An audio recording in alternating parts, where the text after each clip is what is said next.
G'day and welcome back to the vlog. It's vlog number 3. I'm churning them out, aren't I? 3 vlogs in 3 months. Fantastic.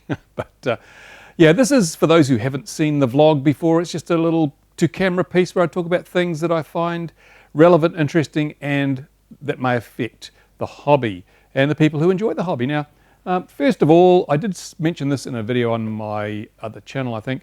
One of the hobby's main RC manufacturers has decided to call it quits. Not quite call it a complete day, but they're no longer going to be developing RC products, radios and so forth.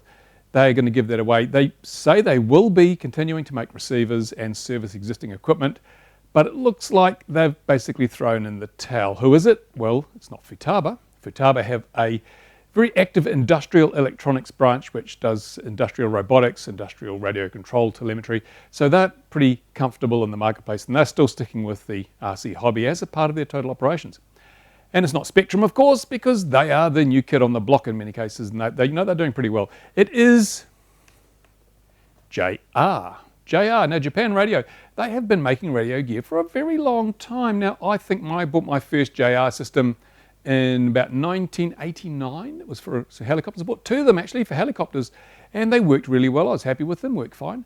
More recently I bought a JR 9X2, which is a 9302 in American torque. I bought one of those in about 2006 or something like that. So that was a state of the art at the time and it's still working. I'm using it on my model yachts. It works really well. I'm quite happy with it. Interesting to note that Free Sky actually seemed to have copied the JR 9X2 or 9302 case style for the Tyrannus because the ergonomics are brilliant on that case. It's a fantastic design. So Free Sky they inherited a lot of the DNA from that particular product in terms of the design of the case. But JR themselves have said, no, too hard. And I think what happened here, give you a bit of background. In America, the distributor for JR equipment was Horizon. And for many, many years, they've been distributing JR gear in America. Then 2.4 gigs came along and Horizon, I think they even owned Spectrum. A company came out, started using 2.4 and it sort of took the market by storm quite a bit. So everyone was buying Spectrum. Now at this stage, of course, Horizon were the distributors for JR and for Spectrum.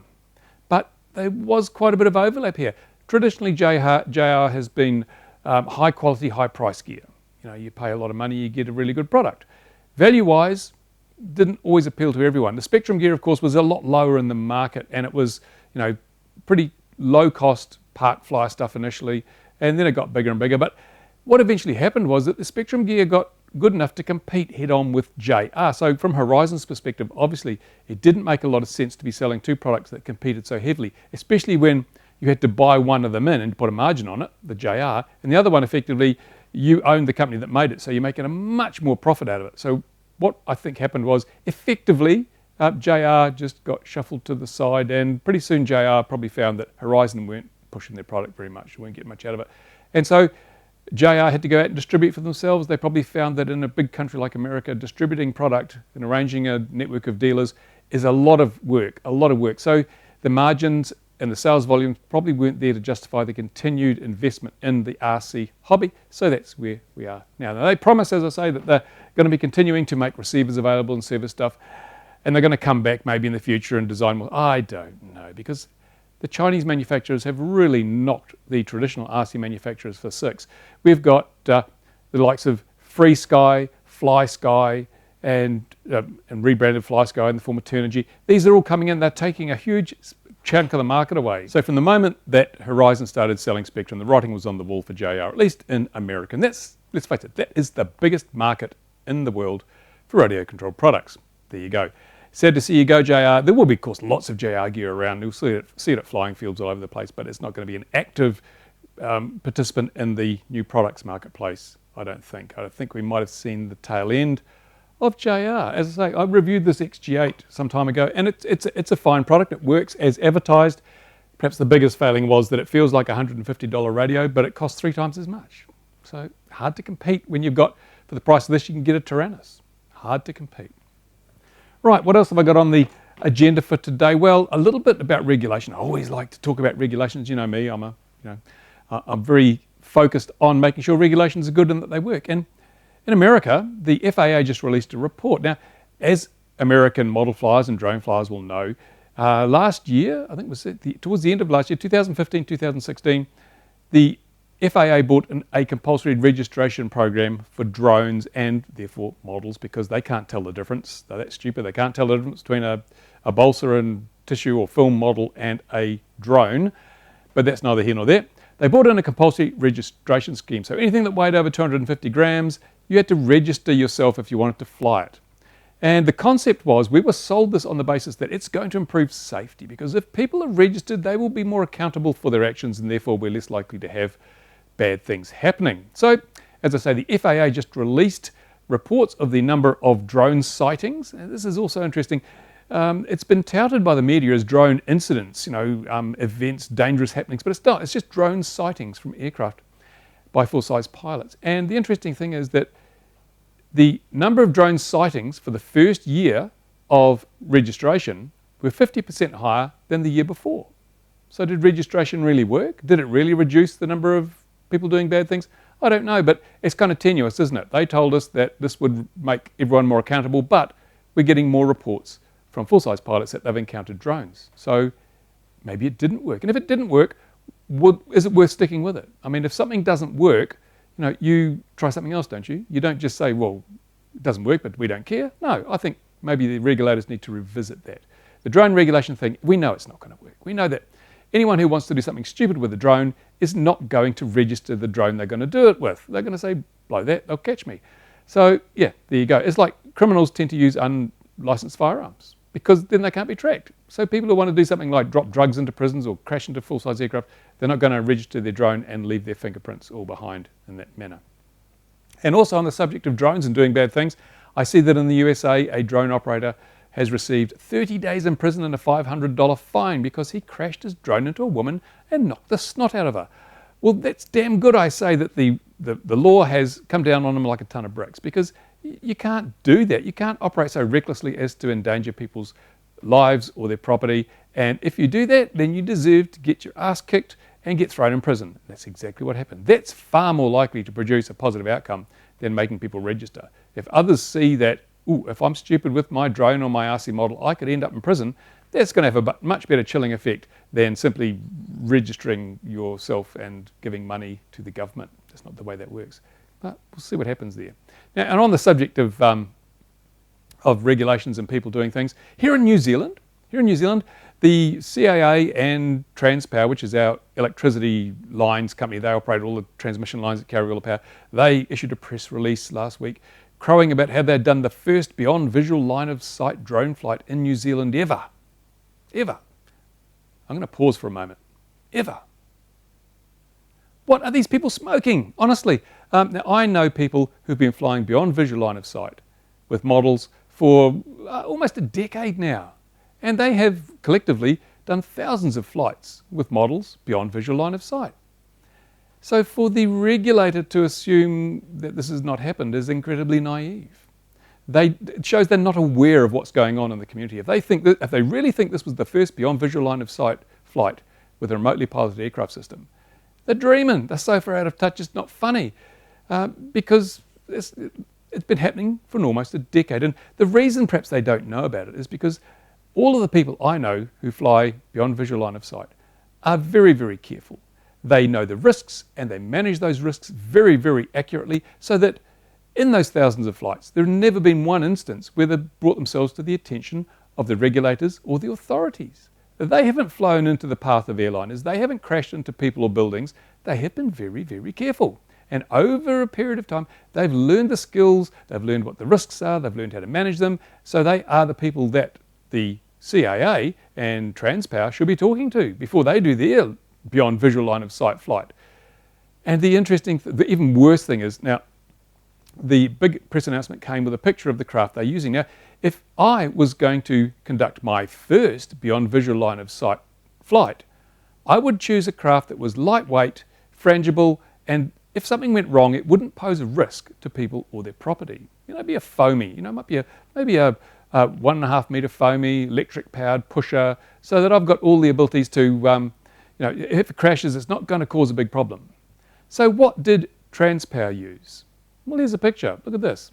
This is the craft that they chose to do their first beyond visual line of sight flight with. It is a honking great helicopter. It's not small. That thing is really big. And I dare say it's full of carbon and metal and things. If that thing goes out of control or loses its way, it could pose a huge threat to anyone or any property it comes near. So what are our regulators thinking? Why didn't they require first that the beyond visual line of sight flights were conducted with low risk craft so as to properly ascertain the nature and magnitude of the risks involved?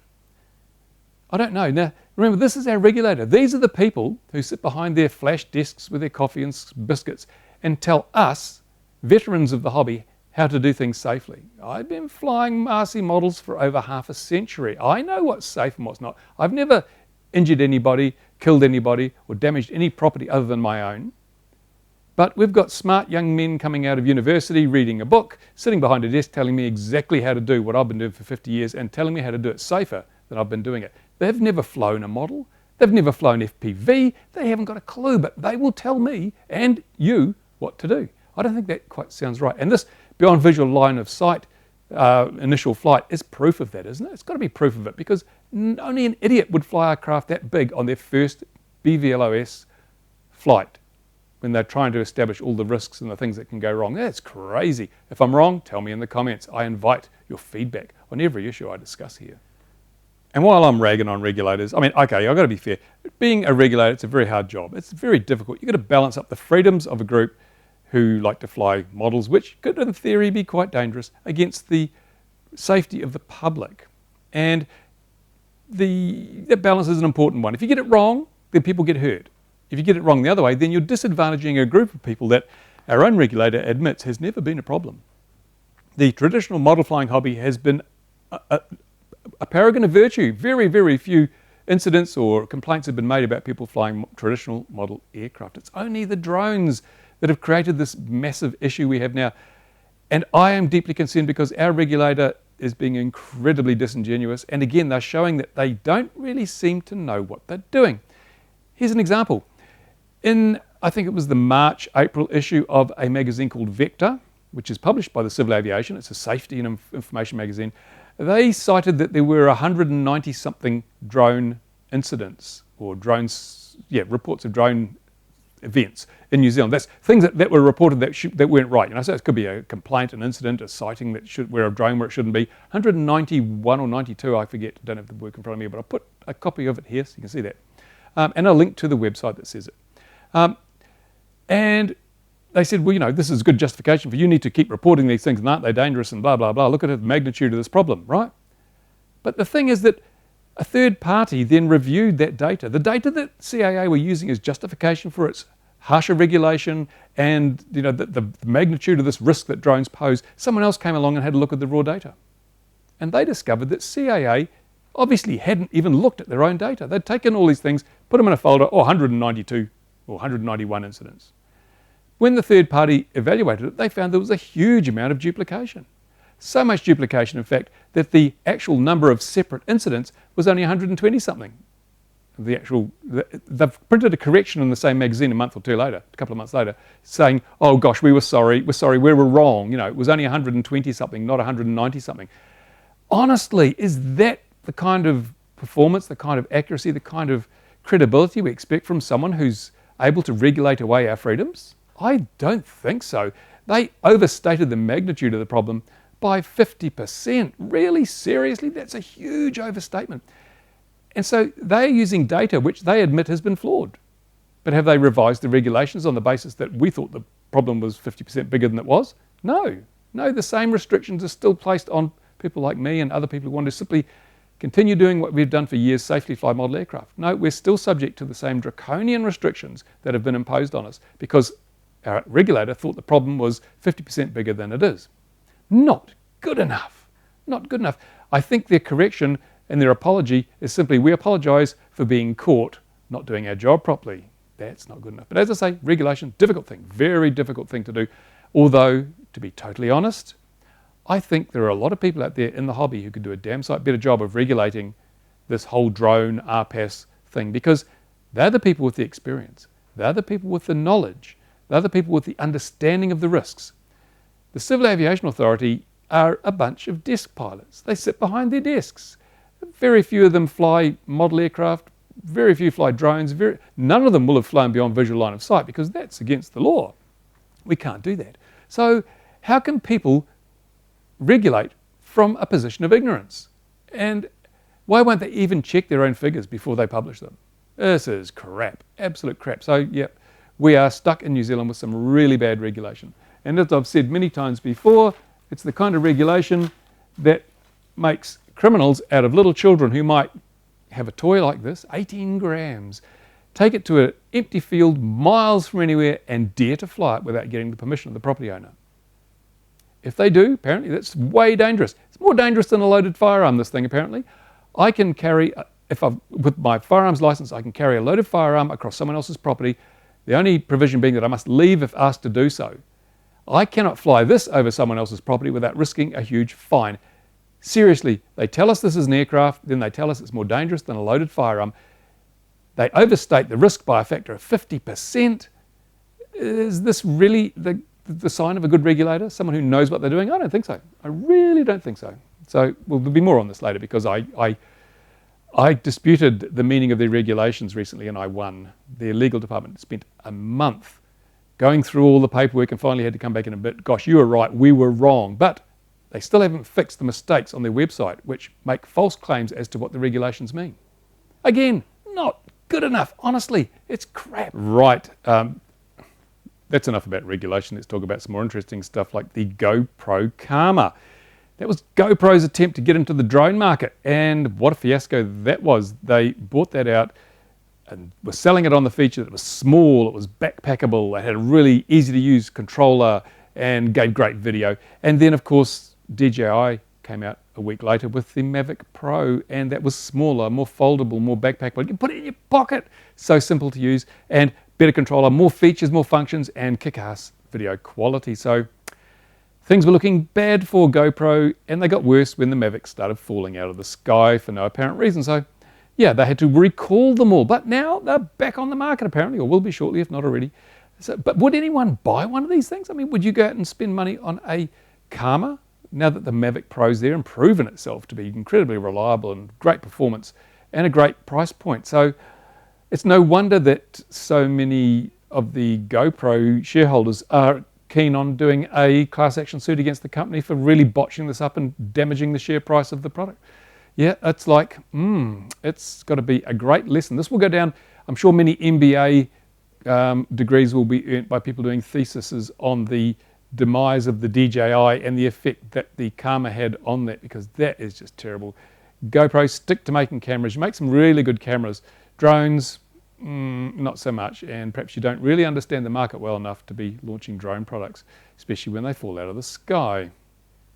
And about that t-shirt I wore last time, a lot of people commented on that. It was the Commodore 64, I think it was a Street Fighter or karate something or other game on Commodore 64, and everyone said, what a cool t-shirt. Yeah, it is a pretty cool t-shirt actually, but interestingly enough, I built my first computer back in 1977. Built it out of sticks, twigs, bits of lawn clippings and small children. And those days you couldn't really buy a computer off the shelf, so I had to build my own. And since then I've never been without a computer. I've gone up, I started with a home built, then I built another home built, then I think my next commercial computer was an Ohio Superboard, 6502 based computer. Then I had a TRS-80 Model 1, TRS-80 Model 3, 4, 2, a Tandy 2000, a CompuColor, an Epson QX10, a Intertech Superbrain, an Atari 400. I've had so many computers you wouldn't believe it, but I haven't had a lot of the really popular ones like the Commodore 64 or the VIC-20 or the, what else did I not have? I didn't have an Amiga, I didn't have an Apple II, because I looked at the computers from a different perspective, more from a techie perspective than from an end user perspective, and I chose the computers that were going to give me the best bang for my buck, and the Commodore 64 just never entered that realm. It was a great games computer, but I was more interested in doing scientific stuff, and its maths capability were pretty crap compared to things even like the TRS-80 Model 2, which had double precision math, and the Commodore Basic was pretty limited.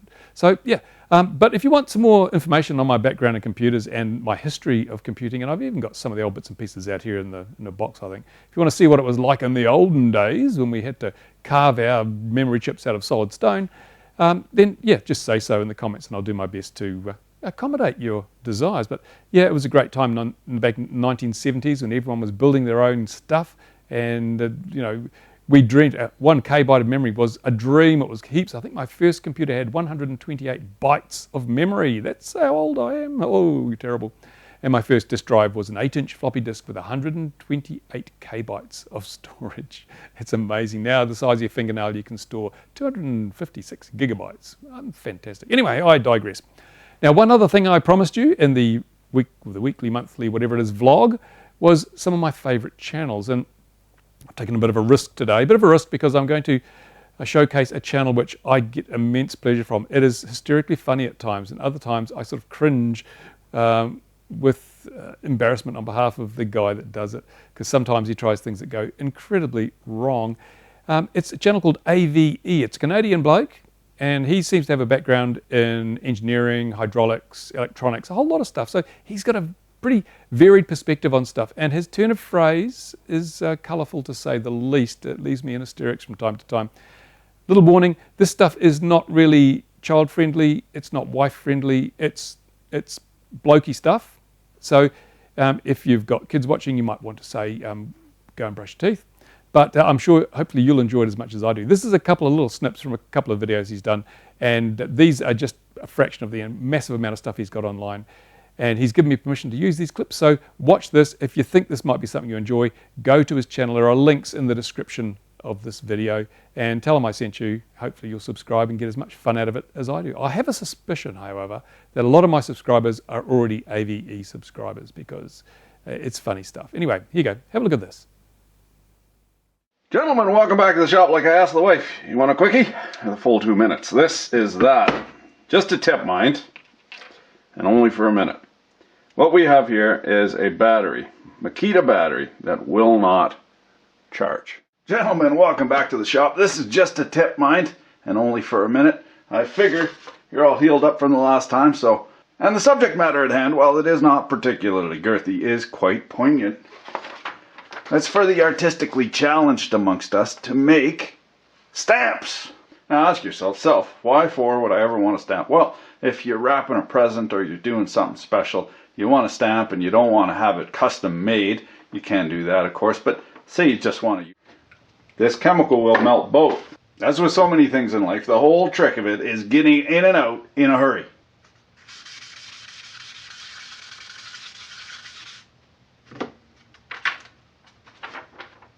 Ta-da! Now once you start to feel the top of your head tingle, go ahead and put the cap back on.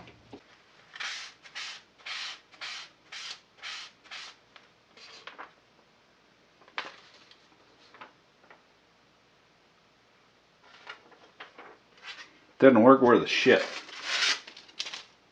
I had to resort to the troubleshooter's secret weapon. That is a red hot steaming pile of foul language, and suddenly it came to me.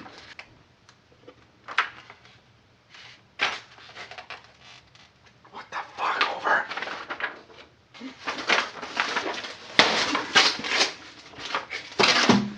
Kalister tabernakelspester bavur Saint Catherine de goddamn Remo Kalister.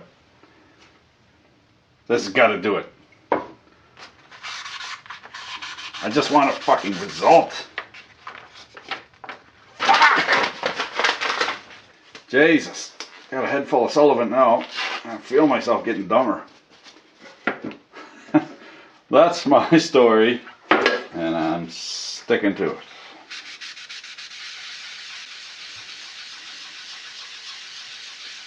It's on the crappiest paper I could find.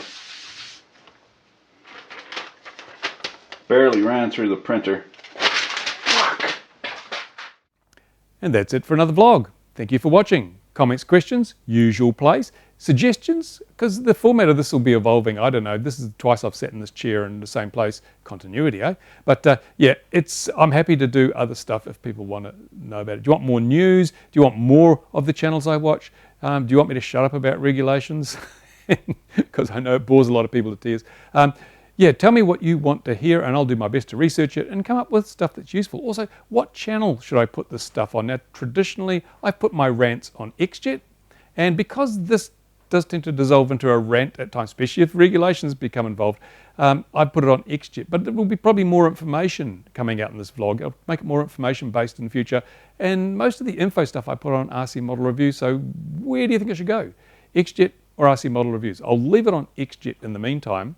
But voice your opinion, have a say. And I'd like to get discussions going down here because this is like, I'm trying to stimulate people to talk about the important issues of the day, week, month, whatever, in respect to our hobby and the whole industry even. So another channel I would suggest, another website I would suggest that you have a look at is sUAS News. That's Gary Mortimer. He does a really good job. I am there on a Tuesday webcast. Most Tuesdays I appear on a webcast. He has a lot of people in the industry, a lot of people who are relevant to drones and model aircraft joining him on a panel, and there's also lawyers. It's really a good little thing to listen to. He deserves more subscribers than he's getting, so go and have a look and subscribe, and if you can, drop in on the live webcast that we do every Tuesday. Well, that's Wednesday in New Zealand because New Zealand leads the world, at least in terms of time. So yeah, have a look at that, see what you think. There you go. Right, thank you for watching. Excuse the varying lighting conditions here because it's a really windy day outside and the clouds are scudding over, and I haven't bothered setting up lights or anything like that. So it's probably looking really bad, and hopefully the audio's okay. I've just stuck my lapel mic on. That's it. Time for me to go and finish the PulseJet Mini Talon. Stay tuned for that one. Bye for now.